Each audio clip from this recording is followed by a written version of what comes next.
Muito boa noite a todos. Bom dia para aqueles que assistirem de dia. É com muita alegria estarmos novamente aqui no núcleo. Podemos dizer assim, estar, porque com esse momento aí de pandemia nós estamos virtualmente em muitos lares, em muitos corações amados.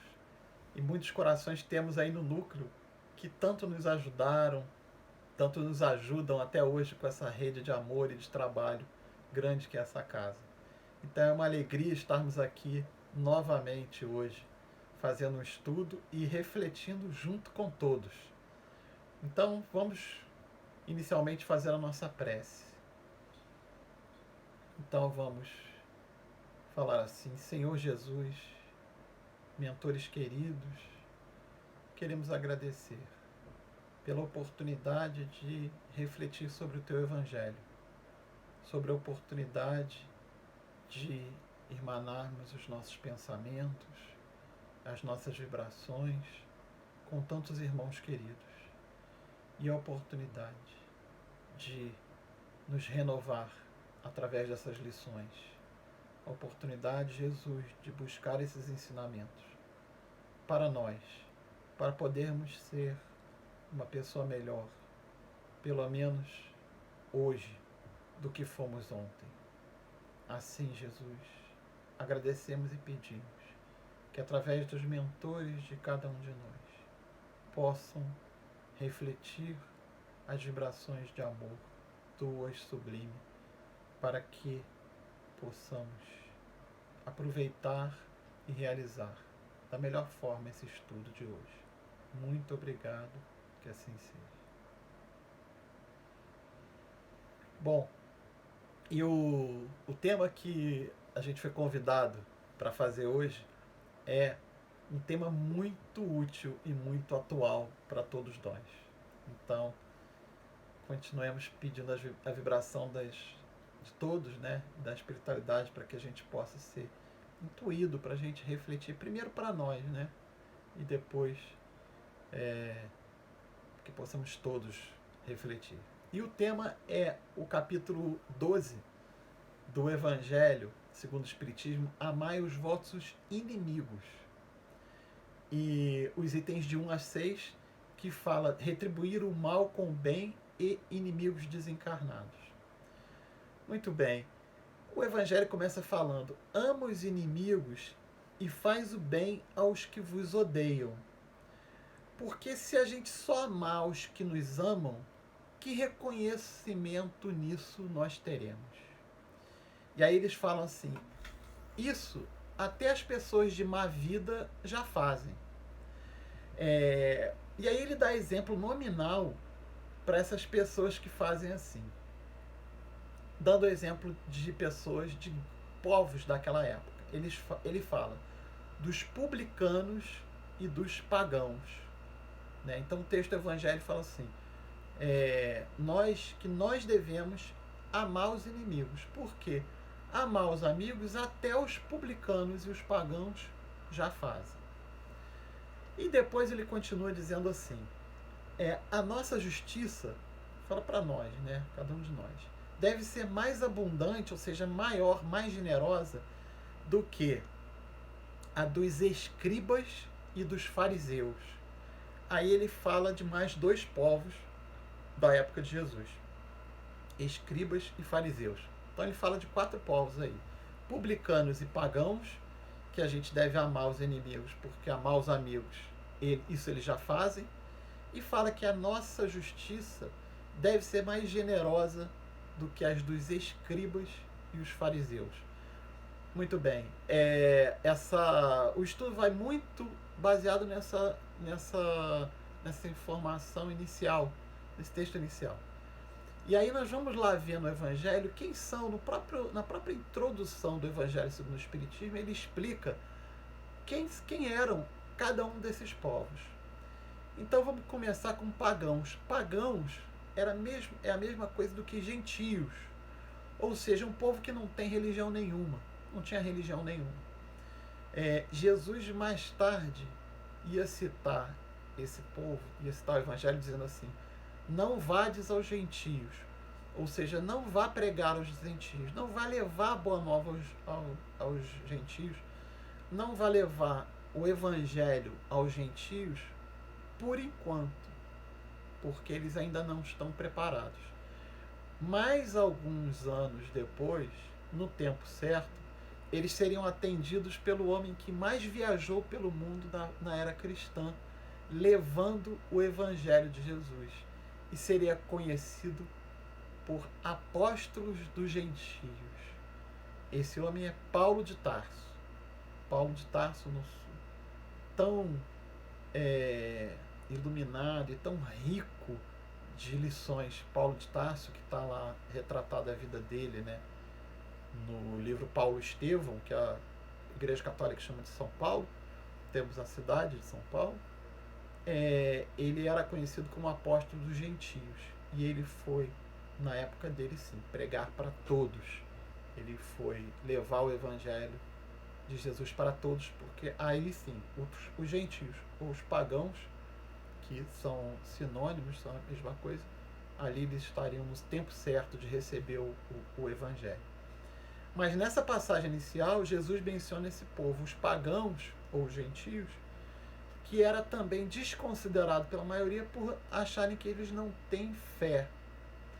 Mas Jesus diz claramente uma coisa que talvez a gente não perceba, a gente não tenha percebido, a gente não perceba quando a gente lê essa passagem. Jesus diz: eles são capazes de amar. Eles são capazes de amar. Porque se ele diz pra gente que a gente deve amar os inimigos, porque amar os amigos eles já amam, ou seja, Jesus está dizendo, em outras palavras, que a gente não percebe, eles são capazes de amar. Nós precisamos aprender a amar outros, né? Os que temos dificuldades com eles. Mas eles já são capazes de amar. Muito bem. Os publicanos era o outro que ele cita também, que é capaz de amar os amigos. Publicanos eram os encarregados pelo recolhimento dos impostos e pelas rendas de toda espécie, renda dinheiro mesmo, né? Bens materiais. Como o trabalho deles era considerado de risco, né? Era um trabalho que eles faziam para Roma. Roma fechava os olhos para o enriquecimento ilícito de muitos desses irmãos, algumas vezes com benefícios escandalosos, ou seja, enriquecimento ilícito mesmo, né? Publicano se tornou sinônimo ao longo dos tempos de riqueza desonesta. Bem, da dominação de Roma, o que os judeus mais reclamaram sempre foi o imposto. O imposto foi o que os judeus mais reclamavam de Roma, era o recolhimento dos impostos. E esses homens que eram responsáveis pelo recolhimento dos impostos eram muito mal vistos pelos judeus. Era tão mal visto que se relacionar com os publicanos era comprometedor para os judeus. E olha quem Jesus deu como exemplo. Devemos amar os inimigos, porque os amigos, os publicanos, também já fazem. Quer dizer, ele deu o exemplo do pior dos povos daquela época. Mais tarde, em outra passagem, Jesus ia nos contar uma história citando novamente um publicano, o chefe dos publicanos de Jericó, chamado Zaqueu. Zaqueu, apesar de ter uma vida pautada na desapropriação dos bens alheios, ele ouve falar de Jesus e quer conhecer. Ele vê em Jesus uma chance dele mudar, uma chance dele se transformar. Ele está cansado de tanto prejudicar os outros e ele vai atrás de Jesus. Então ele sobe numa árvore, conta o evangelho que ele era um homem de baixa estatura, né? Já a música do Tim e Vanessa diz que é a moral dele que era de baixa estatura. Mas ele sobe numa árvore, o evangelho assim diz, então o mestre chama ele para receber o mestre para jantar. Ele se convida, Jesus fala, eu quero jantar na sua casa hoje. E o resultado desse jantar foi a conversão de Zaqueu, que se comprometeu a pagar para todos que ele tinha lesado 4 vezes mais. A música de um pastor, do pastor Regis Dainese, que é uma música que virou ecumênica. Espírita canta, católico canta, todo mundo canta. Ela diz assim: entra na minha casa, ela fala dessa passagem, entra na minha casa, entra na minha vida, mexe com minha estrutura, sara todas as feridas. A música se coloca como Zaqueu e convidando Jesus para entrar na casa. Zaqueu, e fala, sara todas as minhas feridas. Zaqueu estava ferido espiritualmente e moralmente, apesar da riqueza material. E ele era o que do povo? O que Zaqueu era do povo naquela época? Era um inimigo. Aos olhos dos judeus, Zaqueu era exatamente um inimigo. E o que Jesus fez? Amor. Jesus amou. E o seu amor por Zaqueu e a sua cura ajudou a muitos e muitos mais. Bom, outro povo que foi citado agora sobre aquela questão da justiça.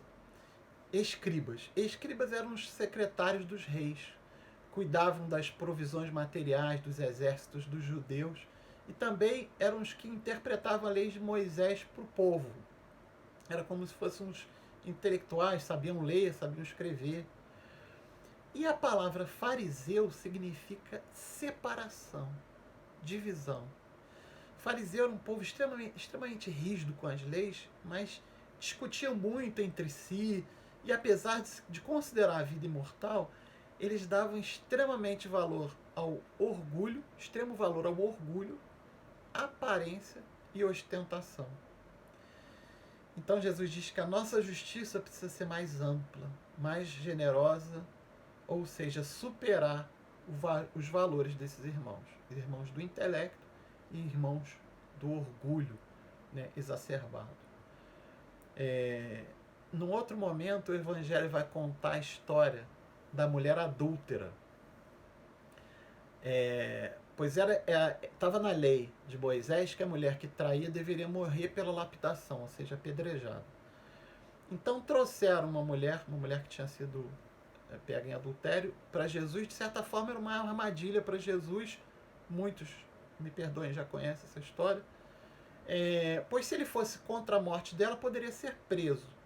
E se ele fosse a favor, ele ia ao contrário dos valores das próprias lições que ele estava pregando sempre, de amor e de perdão, principalmente.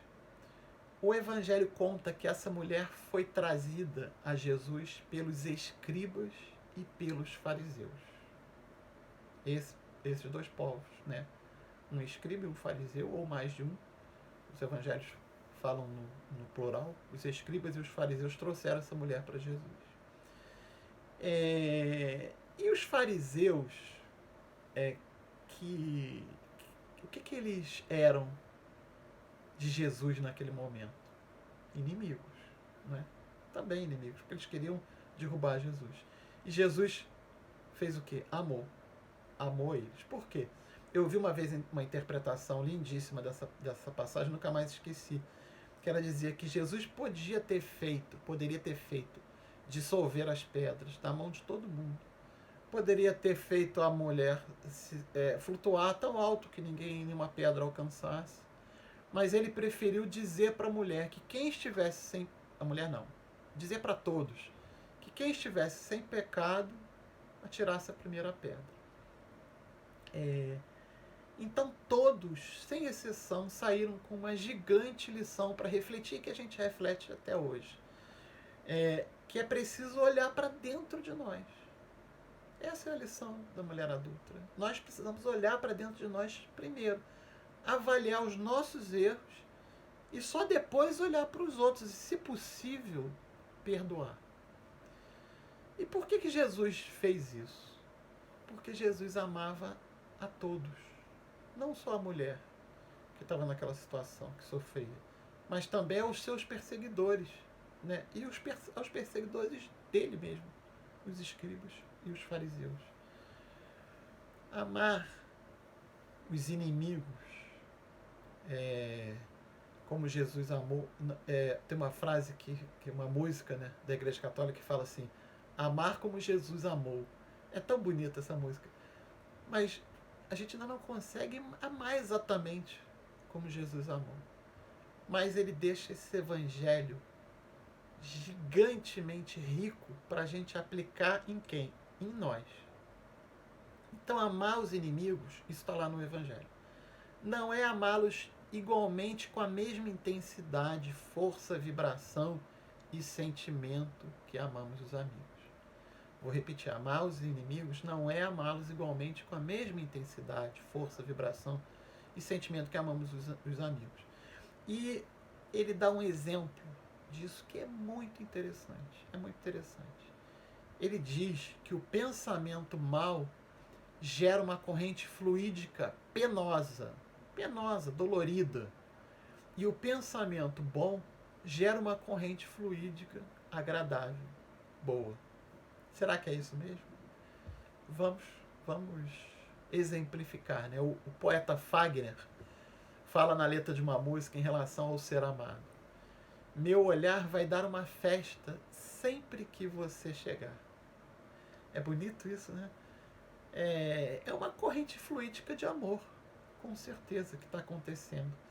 E quando estamos num ambiente tumultuado, com intriga, inveja, ou até com violência, quais são os fluidos que a gente absorve, que a gente sente?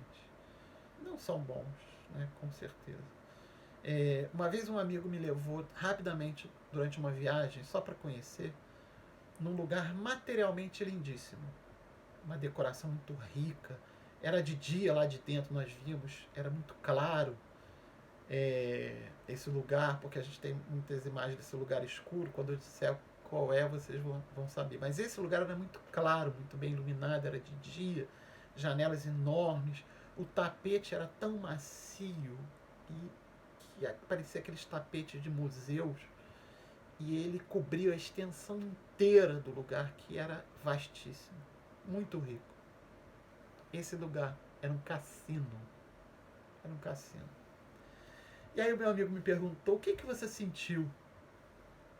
Espírita também, grande querido amigo. E eu disse: eu não me senti bem. Apreciei a beleza, mas não tive vontade de ficar.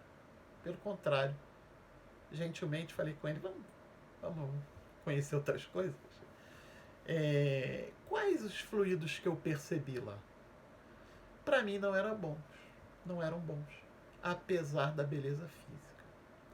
Nós refletimos nesses exercícios, né, desses exemplos, para a gente perceber que a troca de vibrações sempre será melhor, refinada e mais agradável com os que amamos do que com os inimigos.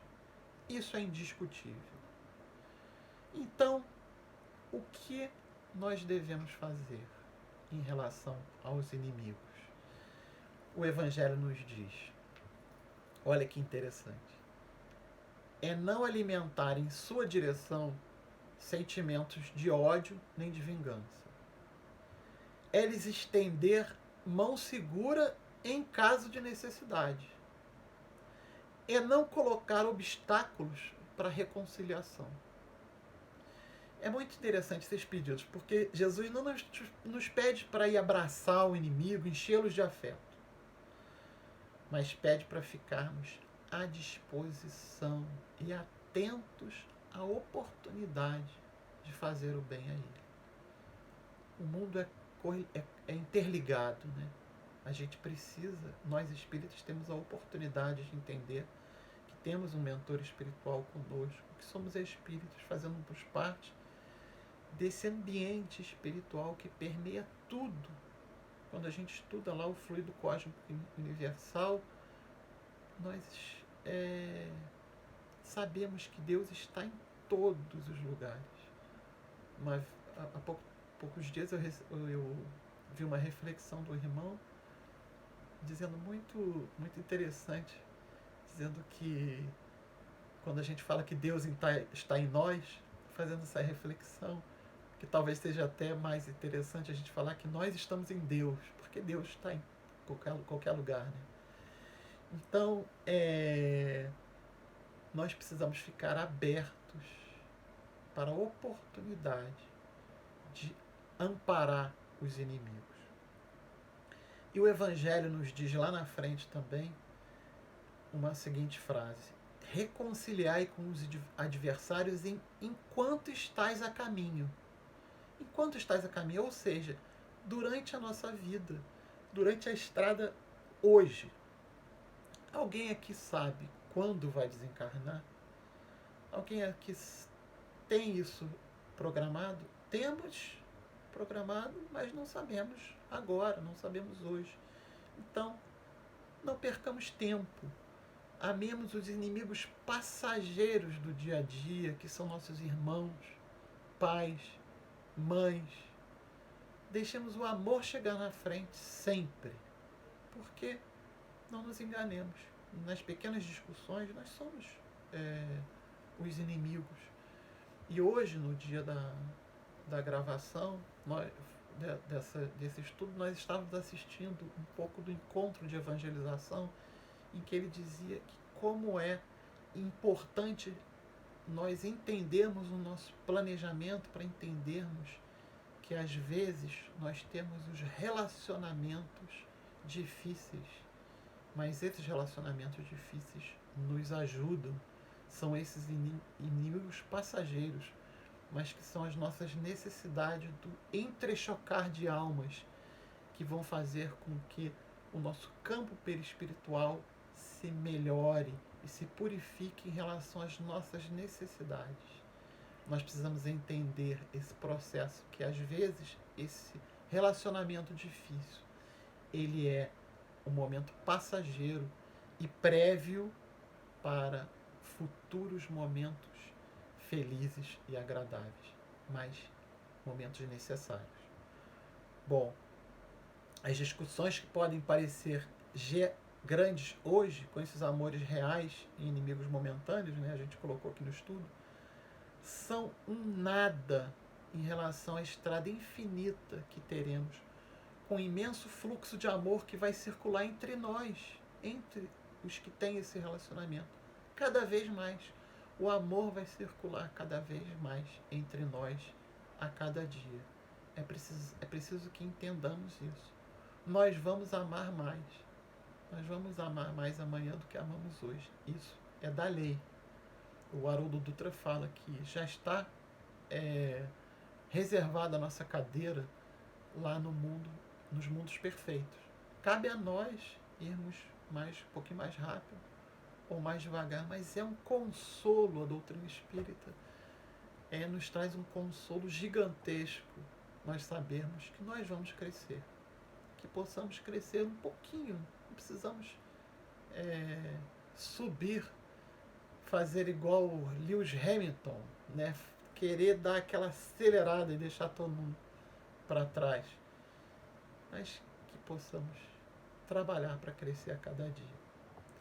Nós somos espíritos e cientes dessa realidade, sabemos que só há um caminho para o nosso inimigo. Qual é o caminho do nosso inimigo? É se iluminar. Já pensaram nisso? Já refletimos sobre isso? Pode ser daqui a um mês, daqui a um século, mas ele vai se iluminar. E quando chegar esse dia, sabe o que vai acontecer? Ele não vai mais me enxergar como inimigo. E eu? Como que eu estarei? A gente precisa refletir sobre isso. Eu preciso me cuidar antes. Porque se eu ainda estiver na vibração e enxergá-lo como inimigo, eu posso perder o trem do amor e o trem do perdão. E ele vai e eu fico. Eu quero contar uma história sobre inimigos desencarnados, pois esse é um dos itens também do nosso estudo. Um amigo estava numa reunião mediúnica lá em Portugal e um espírito se manifestou com ódio voraz do outro. Um desejo de vingança incansável pelo irmão encarnado. E através do médium ele dizia onde estão os outros que junto com você me prometeram terra e abrigo para minha família e chegando lá nos escravizaram e nos fizeram sofrer até a morte? O meu amigo então percebeu que ele estava falando de uma época próxima ao descobrimento, ou seja, mais de 500 anos. Então o médium esclarecedor, com muito amor, foi conversando com o espírito e perguntando se ele tinha ideia de quanto tempo isso tinha se passado. E depois, com muito amor, envolvendo, com muito cuidado e muito carinho, a espiritualidade certamente o encaminhou para um processo de esclarecimento aos poucos, como sempre falamos, né? Mas a lição principal que me fez refletir muito nessa situação, que eu nunca mais esqueci, é que os mentores da reunião depois disseram para esse companheiro nosso que a maioria dos algozes, ou seja, dos que levaram ele para a escravidão e para a tragédia, a maioria já tinham se arrependido profundamente. Estavam trabalhando e crescendo e curando a ferida espiritual, os débitos, mas conscientes da necessidade de ajudar muitos ainda que prejudicaram. Um deles estava reencarnado e era um médium daquela própria casa espírita. Mas o irmão, que não nos cabe julgar, aquele que se manifestou lá e que estava com ódio, a gente não consegue imaginar essa dor, não é? Que ele está falando, de ser traído e viver uma vida de escravidão. Muito triste. E esses irmãos merecem de nós o nosso respeito, as nossas vibrações, a valorização da história dos irmãos africanos, esses irmãos trabalhadores. Esses irmãos merecem todas as nossas vibrações melhores de amor. Mas esse irmão que nós estamos falando, ele cristalizou no ódio e estacionou espiritualmente 500 anos. Essa é a reflexão que nós precisamos fazer. O perdão liberta e o ódio amarra, seja quem for o algoz e o ferido. Então, o Evangelho que nos diz que, como sabemos da existência espiritual, nós somos espíritos e temos a informação espírita, nós temos um motivo a mais para cultivarmos a indulgência com o nosso inimigo. A indulgência. Bom, aí entra uma palavrinha nova. Indulgência. Indulgência a gente costuma chamar de perdão antecipado. Perdão antecipado. Eu gosto muito de dizer que a indulgência é uma estação antes da mágoa. Se a gente imaginar, indulgência é uma estação antes da mágoa. Se eu tenho indulgência, eu não chego na mágoa. Vamos exemplificar isso melhor. Se a gente estiver no trem e a gente souber, por exemplo, que a estação da mágoa é Quintino, a gente salta em Cascadura. Cascadura é a estação da indulgência, porque é uma estação antes. Por quê? Eu vou lembrar por um momento quando eu estava na escola da 3ª série primária. Aí um amigo rabiscou minha borracha inteira de tinta, e eu manchei meu caderno, manchei meu uniforme, briguei com ele. Naquele dia eu queria esganar ele. Eu queria matar aquele amigo, que era inimigo, né, naquele dia. E fiquei rosnando tanto o dia inteiro em casa que ninguém nem chegava perto. Ninguém nem falava comigo. Hoje, se eu encontrar esse amigo na rua, eu vou dar um abraço forte nele, né? Não vou dar na época da pandemia, para quem vê, né? Mas depois da pandemia, vou dar. E vamos dar risada desse acontecimento e de muitas outras histórias. Da mesma forma, quando hoje o meu filho, que estiver na 3ª série, chegar em casa jogando a mochila longe, derrubando as coisas, bravejando até com a sombra, e eu não vou me magoar com ele. Eu posso orientá-lo, posso, né, orientar, fazer as coisas, né? Orientá-lo no sentido de não quebrar casa, por exemplo, né? Mas eu não vou me magoar com ele. Por quê? Porque eu já passei por isso. Eu não vou chegar a me magoar com ele. Em relação ao meu filho, nesse dia, eu saltei antes da mágoa. Eu saltei em cascadura. Eu saltei na estação da indulgência. Porque com o meu conhecimento gerou em mim a compreensão. Eu não precisei chegar na estação da mágoa. Isso é a indulgência. Assim os espíritos esperam de nós. Sabemos que nós somos espíritos e na nossa estrada espiritual nós já erramos todos os tipos de erro, desde os mais graves até os mais leves. Quem, se não nós, a compreender e a ter indulgência? É isso que os espíritos esperam de nós, espíritas que sabemos da existência espiritual. Quem, se não nós, a compreender e ter indulgência com o nosso irmão? Nós sempre falamos para os nossos filhos, a casa espírita, e vimos muito isso sempre na mocidade espírita, inclusive, é o lugar que precisamos acolher os que o mundo erradamente não acolhe. Os diferentes, os aparentemente mais lentos, os especiais, e todos os discriminados que não se sentem acolhidos lá fora. Porque nós sabemos que somos espíritos.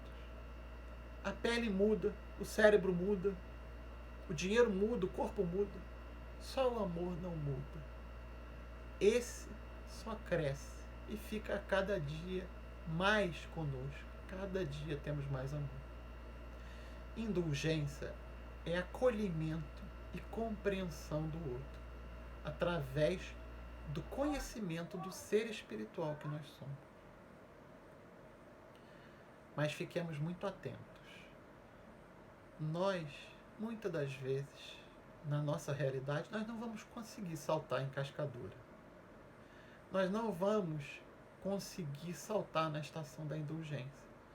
Às vezes, nós vamos passar e vamos passar pela estação da mágoa, mas tenhamos força para não saltar e não ficar muito tempo na estação da mágoa. Nós vamos tentar passar rápido por essa estação. Que no caso do exemplo do trem, quem conhece aí a trem vai saber. Depois de Quintino, que a gente chamou da estação da mágoa, nada contra Quintino. Isso é uma brincadeira com os nomes das estações, e pelo amor de Deus. Tenho amigos e família que moram em Quintino, todos ótimos. Depois de Quintino, a estação próxima é Piedade, a estação do perdão. Ou seja, quando eu passar pela estação da mágoa, essa sim eu preciso saltar na piedade, no perdão. Saltar na estação do perdão, escolher saltar nessa estação, sem dúvida nenhuma. Precisamos escolher não ficar na estação da mágoa e sim saltar na estação do perdão. E, se possível, com o nosso conhecimento, saltar lá na primeira estação, que é a da indulgência. Porque eu sei que o irmão é igual a mim, que errou ontem. Então eu sei que ele está errando, porque ele vai aprender. Então eu nem me magoo, eu nem chego na estação da mágoa. O nosso irmão lá de Portugal, esse exemplo da reunião mediúnica, ele estacionou, ele parou na estação da mágoa e ficou 500 anos, sem julgá-lo. Mas reflitamos nisso. Às vezes a gente para na estação um pouquinho e fica muito tempo. Nós vamos passar momentos futuros em nosso Brasil que nunca estará tão atual e necessária essa reflexão sobre amar os inimigos. O tema principal do nosso estudo de hoje. Nós falamos de amar os inimigos, falamos da indulgência,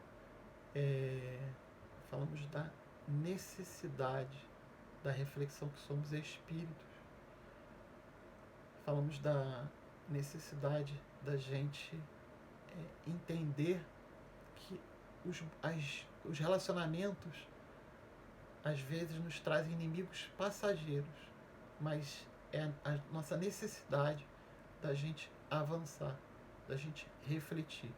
Assim como aconteceu com o companheiro da escola, nós somos crianças espirituais. Nesses momentos que o Brasil vai passar, novamente, veremos irmãos discutindo, se ofendendo, se separando, e nós devemos também falar sim a nossa opinião, as nossas reflexões, nossa opinião sobre tudo, porque o Espiritismo precisa sempre, como disse um irmão lá da CERJ, no encontro de jovens recentemente, precisa sempre dialogar com o mundo atual. O Espiritismo precisa sempre dialogar com o mundo atual. Então precisamos dar nossas opiniões. Mas lembremos sempre de fazermos como Jesus nos mostrou, com o amor chegando na frente. Que possamos fazer com que o amor chegue sempre na frente. Jesus nunca concordou com nenhum crime ou traição, mas acolheu a todos e nunca duvidou da transformação iluminada de ninguém, porque ele sabia da histórico espiritual que tanto estamos fazendo aqui. Porque aquele que não acreditar na vida eterna é mais fácil de valorizar o inimigo, mas nós não. Os inimigos não se afastam enquanto eles não forem transformados em amigos, transformados primeiro em companheiros, primeiro em colegas, depois em amigos. Jesus nunca validou a traição nem a venda do corpo, mas acolheu a mulher adúltera e depois Madalena para uma vida de trabalho e fé. Jesus nunca defendeu o roubo nem a corrupção, mas arrebanhou Zaqueu da árvore para uma alvorada espiritual de redenção de muitos e para um luminoso exemplo. Nunca aceitou violência ou assassínio, mas buscou Paulo de Tarso para ser o seu estandarte móvel da mensagem de amor pelo velho mundo. No filme Jesus de Nazaré, do Franco Zeffirelli, ele tem uma versão, eu sou antigo, eu sou velho, ainda via em VHS, né? Mas hoje tem DVD, hoje você baixa no YouTube, em HD, filme Jesus de Nazaré de Franco Zeffirelli. Quando a gente fazia teatro, eles diziam que era o trabalho de ator mais interessante de todos. E tem na versão mais estendida uma cena lindíssima em que Jesus convida Barrabás, que era um zelote que assassinava os romanos, aquele mesmo Barrabás que ele foi escolhido, né, ao invés de Jesus, porque ele era um líder na violência, mas era um líder. Jesus chama Barrabás para o seguir. Vem participar do meu grupo. E Barrabás pergunta ele, e os romanos? Jesus fala assim, perdoa, vamos perdoá-los. E ele não foi. Barrabás ainda não enxergava o amor.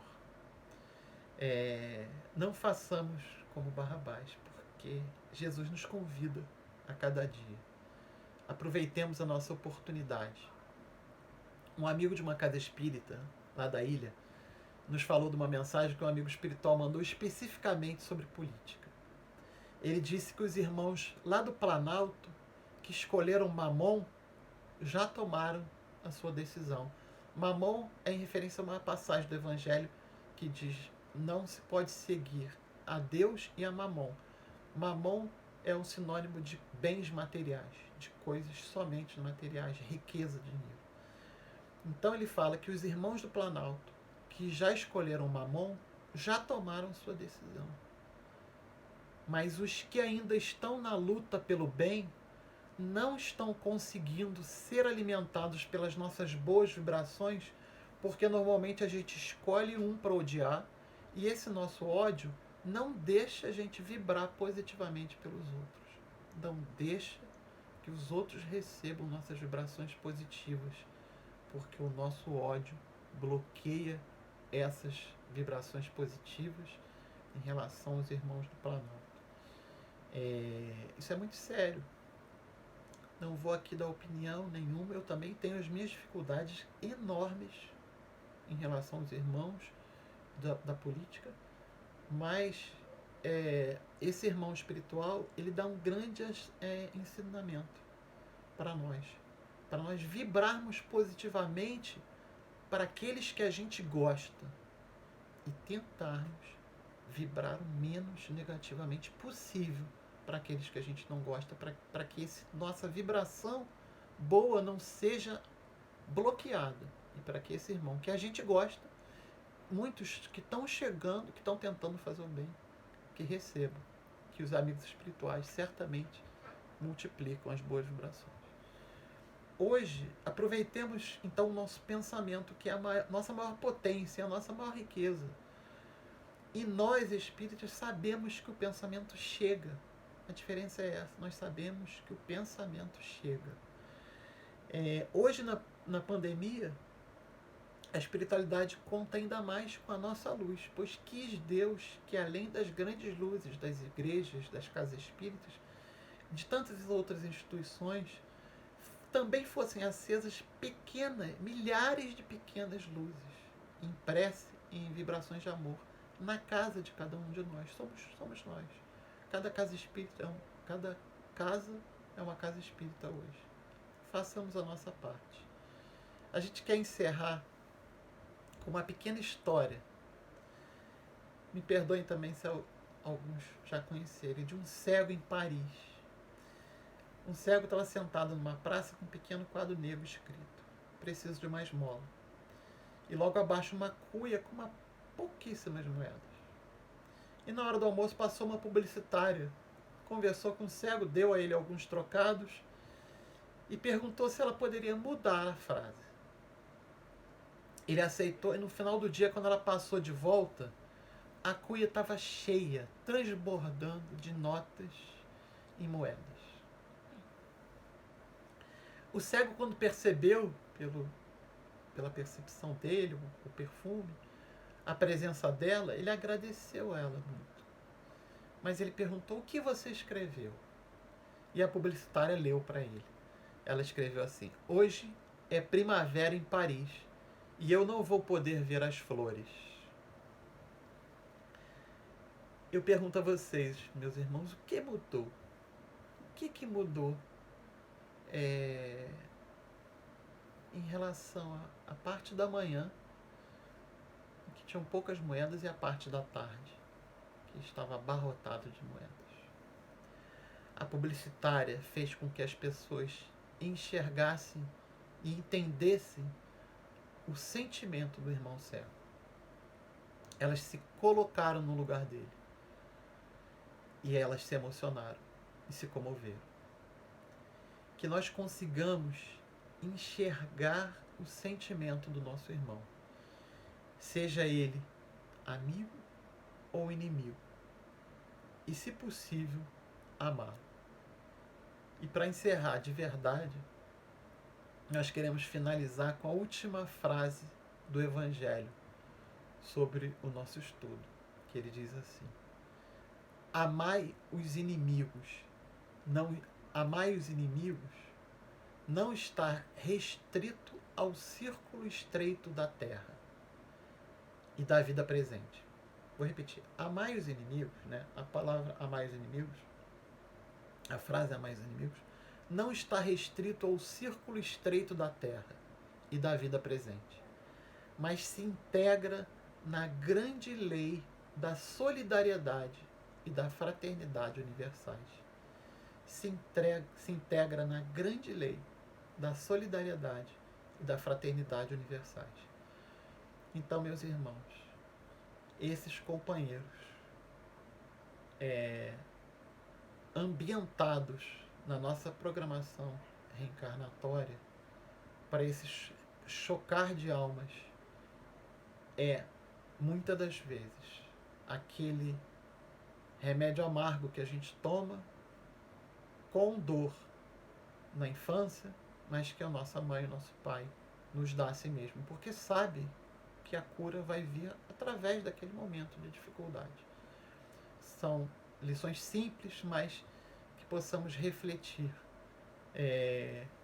cada um de nós, e que possam essas palavras, essas breves palavras, terem ajudado, auxiliado a cada um de nós a refletirmos melhor sobre esses momentos de dificuldade que temos com esses irmãos, que certamente lá na frente seremos irmãos a nos abraçarem, a compartilharmos os exercícios, as experiências de crescimento no amor, como assim fazem os mentores conosco e tantos irmãos.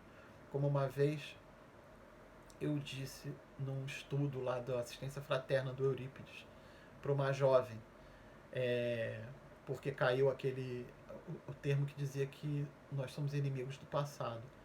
Eu falei para a jovem, falei assim, pelo amor de Deus, você não vai dizer para o seu pai que você ouviu na casa espírita que vocês podem ser inimigos do passado. Você fala assim, minha filha, o moço lá na casa espírita falou que nós somos amores do futuro e amores do presente. Porque inimigos do passado é apenas uma colocação para nós entendermos a nossa origem espiritual. Mas isso, nós temos uma questão que a letra mata e o espírito vivifica. Nós precisamos entender isso como somos amores do presente e somos amores do futuro. Aqueles que são inimigos hoje são amores do futuro, certamente. Precisamos trabalhar com respeito a nós mesmos e a ele no nosso tempo. Mas, como disse a nossa lição, estando aberto com a oportunidade de amparar. Então, muito obrigado pela oportunidade. Um beijo no coração de todos e vamos fazer a nossa prece final. Vamos pedir ao Senhor Jesus para continuar a nos amparar, para continuar a trazer e manter ao nosso lado o nosso mentor querido, nosso mentor espiritual, que é esse representante das tuas lições de amor, Jesus, na prática do nosso dia. Esse mentor querido que nos vê em tantos momentos, às vezes de erro, de vacilação, às vezes de acerto e de luz. E nós, Jesus, pedimos a continuidade do teu amparo e das tuas lições na nossa caminhada, porque somos esses seres que crescemos aos poucos, mas que contigo seguiremos firmes na tua direção e, sobretudo, na direção do amor.